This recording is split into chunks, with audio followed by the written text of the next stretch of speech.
when one person is doing all of the giving and another person is doing all of the taking. Here's the thing. This is why I think women are diet. And a lot of them. Not all.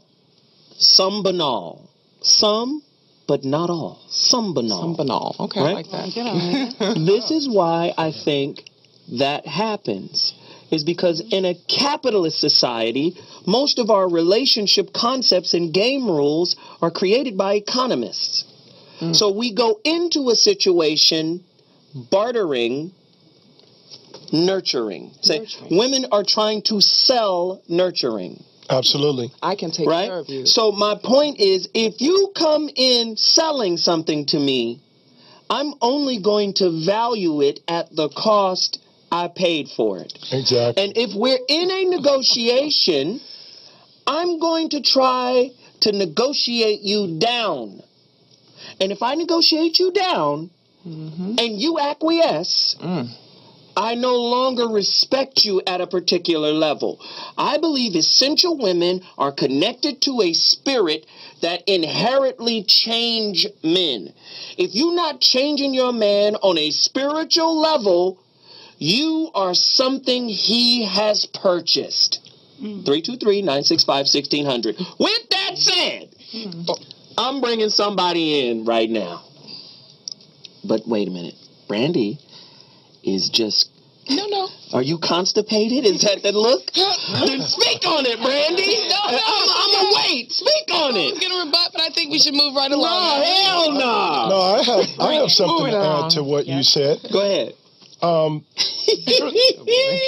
There's a quote in my book. The reason why I wrote a book about the getting to know process is because when you usually speak to women about relationships, they think of the relationship word. They seem to forget that there is a getting to know process that comes with getting to the relationship aspect of your intimacy together. You just said something amazing. Okay, so in that, there's a quote in my book that says that where I talk about my mom wanting to be successful with my father so that she can validate his reasons, so she can validate her, so he can defend and validate her reasons for choosing him. Oftentimes, women do not want to help a man defend and validate his reasons for being in a relationship with her. Okay. I'm saying people are dating resources, standards, concepts, and ideas. With that said, Brandy, Tabor, Hudson, when was the first time your man met the essential you and not the diet you? 323-965-1600, goddammit. Phone lines. Let's get somebody on the line right now. Okay. Who we got on the line? I got Ronan. Who? You got Ronan. How you doing? Who is this? Ronan. Now, where do I begin? Non-essential and essential. Can a man even answer that question, Ronan? In his own respective way, I believe. I personally believe a non-essential woman is the social equivalent of a hot pocket. A hot pocket. Wow. Yes, bravo. I mean, Touche on that one. I mean, it'll get you by, but then you'll still feel malnourished in many areas. So you're like, I need something else. Wow. An essential woman. And most definitely when you guys said, if she doesn't change your spirit, because again, someone in your life is a representative, not just your standards and values, but your choices. And when they go out in public, they do represent you good or bad ways. Yeah. So an essential woman is not only knows how to take care of business outside of herself, which is her life, but to add value to yours since you're blending lives together. Ronan, I like this. Go deeper. When you say add value, is it always monetarily? Is it always materialistically? Go deeper into that value, sir. It is not limited. It's not limited to monetary because so many people get screwed up by that. Value is some buy into the illusion that their job is a value, but what happens when you lose that job? That's where the real test is for that individual. So can that person turn a house into a home. Well, you just broke that down, man. That's great information. You just broke that down. When you said you lose your job and you see if they still there, adversity is the marker, right? That's the marker. It's one of them. Yeah. It's one of them. Especially when 75% of all marriages end in financial disputes. That's right. Yes. So that's a good point, man. We appreciate the call. Thank you very much. I've got to bring in Veronica Conway. Talk to us, Veronica. I mean, y'all.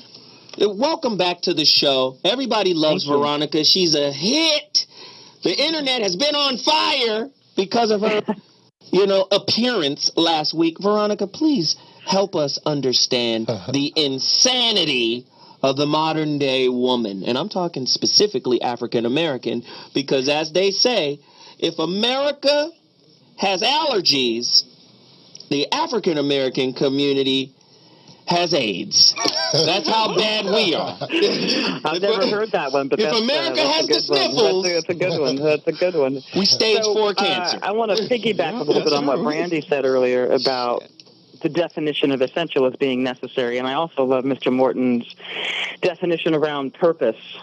But if you look at essential, also, it also talks about pertaining to the essence of a thing. And its highest nature as natural and spontaneous. So part of the insanity that we're witnessing is that women are walking around in very masculine postures. Because as you said, Zoe, capitalism incorrectly identified power as masculine, and we went for the okie doke. Absolutely. So we are exhausted because it is exhausting for us to run around in these masculine postures. So anytime you have to brace to maintain something that is unnatural to you, you become exhausted. And so you show me a woman that's running around in a masculine posture. And by the way, part of the reason that she's in that posture is because her man has been under assault by the dominant culture. But she's been under assault too. Wow. And he's almost lost the will to protect her. So she's exhausted. If you try to stand against a wall and press into it for more than a couple of minutes, I want you to notice how long you can maintain that posture before you become exhausted. Wow. And once we become exhausted, because we're not actually in flow, we're not actually coming from our essence, then we start to try to control every damn thing because we're afraid that we don't have control. And isn't control... I always say this, control is the opposite of freedom, right? Control absolutely would be, in my opinion, estrogen, and freedom would be testosterone. And actually, they're the same. You can't have freedom unless you're in control of yourself or others, especially in the construct of the society in which we live, right? The people at the top, the 1%, are in control of everyone else, and they get to enjoy the highest level of freedom, right? And I'm saying what happens in our relationships, we will look at the control of others as a type of freedom, and we will pursue it not knowing that we have to really lock others down in order to live the kind of life we want to live. Right. So to me, that's part of the problem. The way we interface, we're interfacing from a selfish place that's really about something. When does a man meet the most essential woman? So let me say this and still be loved. Let it out. He meets her when she is in the throes of an orgasm. Because that is the place where she can most easily surrender. Yes. Wow. Because that's where she can actually surrender and let go deeply enough. And what I'll say about that is that when she is in that deep level of surrender, see, she can magnetize everything in the universe to her, just the same way that if you put a woman in a room and you activate her with some sperm, and you give her some food for 9 months, she can pull and draw to her magnetically. She's the magnetic polarity. She can draw to her everything that there is to create another human being. Well, she can actually magnetize and draw everything if she's properly catalyzed and activated as a woman by a powerful man. So in that state of surrender to a powerful man, she doesn't have to go out and hustle and be on her grind. She can draw and manifest everything to her. But because we've been trained out of that nature, we are instead running around pretending like we have to push and drive and control, but it is 100% antithetical to who we are. Wow. You know what's so interesting about what you're saying right now? I've often said, and I'll bring a group of sisters together, and I'm saying sisters specifically because I love sisters. I love them deeply, passionately. I love them, right? In my entire life, I've only had one white girlfriend. No disrespect to the snow bunnies. You guys are beautiful, too. But I love you for that, though. I love that. Right, but I've only dated only one white woman in my life, and I was 17. And then one day she gave me a Jerry curl. What? And I was looking in the mirror, and I said, no, this shit is evil. This is evil. This is not right. Right? I had a nervous breakdown. I said, well, damn. If I'm going to stay here, I got to pimp. I got to be a pimp. To me. And then I saw this look in my mama's face. My mama was like, okay, nigga, you done crossed the line. Shit. It was cool when you had your regular hair, pimp. And you got a white girl, okay. We from the South, okay, it's new times. But you in the bathroom getting a curl, and she putting it in, okay, nigga. She put it in, and that's baffling to me. That's funny. So I love sisters, but the point that I'm trying to make here is I've always told sisters, and Veronica sent me a picture that's going to illustrate the point that I'm trying to make.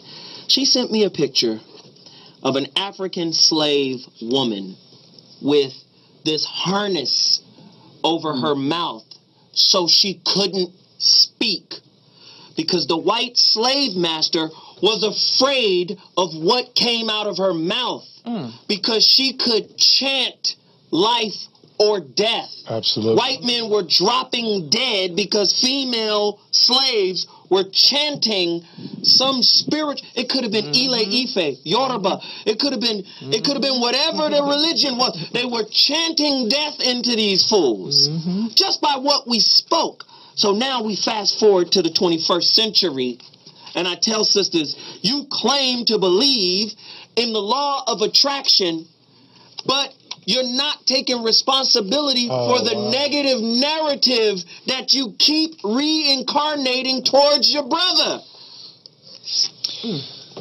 I'm just saying, we got to deal with that. 323-965-1600. We got another caller on the line. Caller, you're on. Holler at us right now. Hello? Yes, sir. Yes, Hi. sir, sister girl. How you doing? Am I on? Yes, you are. Oh, it's Jay Mitchell. How you doing, Zoe? Jay, what up? How are you? I'm alive and well, sugar. I just wanted I'm going to make a really quick point. Wait, Jay. Wait, let me do this right. Jay is very special to me. Okay? When you guys hear my intro for the Zoe What Morning Show starring you, that's Jay Mitchell singing.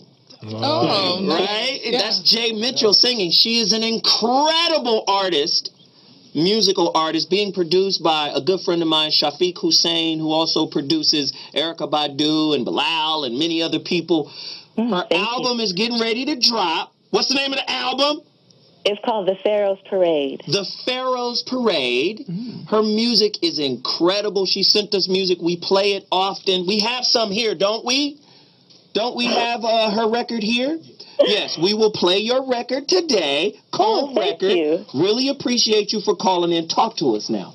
I'm going to keep it as short as I can, but I wanted to make a point about the masculine identities that a lot of black women are taking on in society, and just kind of give some notices that it's a lot easier to embrace feminine nature when it's embraced by society.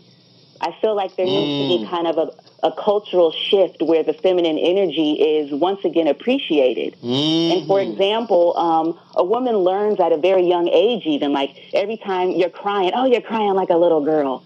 Oh, you're acting, you're weak, you're a pussy. Oh, you're a bitch. Your life is a bitch. You know, so I'm thinking like all of these common, adages we have in society kind of subconsciously shape you almost to deny your femininity, and you hear, well, the world is ran by men and it's a man's world. So you start to think psychologically, I have to compete with this, or how can I have, especially when of the woman is so misunderstood and is so still mysterious, and it's not even held up to the power that it is.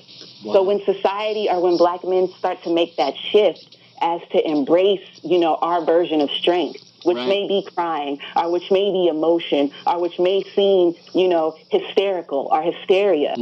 I feel like a lot more women will start to feel comfortable just falling into that receptive, receiving nature. Beautiful, beautiful stuff. So that's all I wanted to say. I appreciate you, Jasmine. And lay that pipe. And brothers got to lay that pipe. Speak on it. Go deeper. Orgasms and a woman being able to magnetize through orgasms. Well, you got to be laying that pipe. Right. That's your role. So, keep your end of the bargain, and don't be selfish in the bedroom, and make sure that your woman is enjoying herself and being taken care of.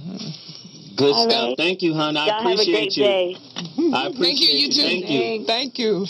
That's interesting. Man, I believe what she says. When Veronica said earlier that you will find the most authentic and true woman in the moment of orgasm, I believe that this is what I mean by diet.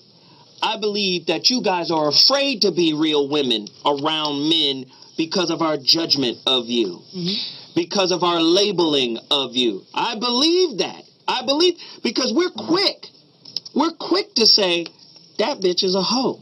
Quick. We're quick to do that. I just had, Right? I'm not saying that I'm a proponent of promiscuity. That's not what I'm saying. What I am saying is I am a proponent of authenticity.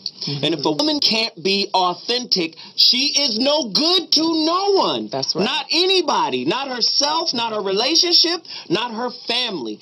If you're being raised by a go along to get along, never reveal the truths of her own mistakes type person, you being raised by a witch who's building a false reality around you to believe that is a type of standard that you use to conduct your life by.